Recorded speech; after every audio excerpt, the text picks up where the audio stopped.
సంపాదించిన డబ్బులన్నీ దోసుక తిని కేరళకు జిల్లాకు వేరే రాష్ట్రాల్లో పంపిస్తున్నారు. ఇక నీకు వాళ్ళు చేస్తారా చేయరా అనేది డిమాండ్ మీది మంచిది. తప్పకుండా నేను కేసీఆర్ గారి దృష్టికి, కేటీఆర్ గారి దృష్టికి, హరీష్ రావు గారి దృష్టికి వాళ్ళందరికీ కూడా ఐడియా ఉన్నది. నేను కూడా ఈ రేపు కలుస్తున్నా. దానికి కూడా పూర్తి మద్దతు మా టీఆర్ఎస్ పార్టీకి ఉంటుంది. మీరు భయపడకుండా జీతాలు తీసేసేందుకు ఎవరికి హక్కు లేదు. జీతాలు తీసేసే ముచ్చట లేదు. దేనికైనా మనం తెగించి కొట్లాడదాం. మీ ఎంబడి మేము ఉంటాం.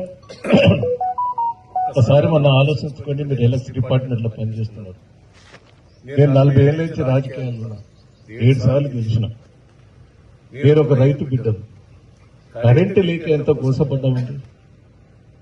7 గంటల కరెంటు వచ్చేది, మోటార్లు కాలిపోయేది, స్టార్టర్లు కాలిపోయేది, మీ ఫోన్ల మీద ఫోన్లు వచ్చేటప్పుడు ఘోరం. 7 గంటల కరెంటు ఎప్పుడు వస్తుందో తెలియదు. ఎంత గోస ఉండేది. 40 ఏళ్ళు మనం కాంగ్రెస్ గవర్నమెంట్ కొనప్పుడు ఆ రోజు పరిస్థితి ఎట్లుండేది.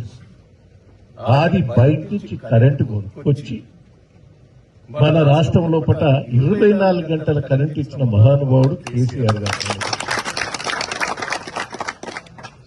మేము అసెంబ్లీలో ధర్నా చేసేది కాంగ్రెస్ ప్రభుత్వంలో. మోటార్లు కాల్పిన మాటలు, స్టార్టర్లు కాల్పిన తీసుకుపోయడం ధర్నా చేసేది. అంటే ఏ పరిస్థితి నుంచి ఏ పరిస్థితి కరెంట్ డిపార్ట్మెంట్ లో తీసుకొచ్చింది. ఇప్పుడు ట్రాన్స్ఫార్మర్లు కలుపు, స్టార్టర్లు కలుపు, మోటార్లు కలుపు. ఇప్పుడు మొదలైంది మళ్ళా దుకాణం. కరెంటు పోకపోలేదు. మా ఊరికి నా మనవరాళ్ళు మనవల్ల అమెరికాలు ఉంటారు. రమ్మను అంటే నా కొడుకు బిడ్డలు రాకపోయి కరెంటు ఉండదు ఉండేది ఉంటాయి. ఇప్పుడు ఊరుకొస్తారు.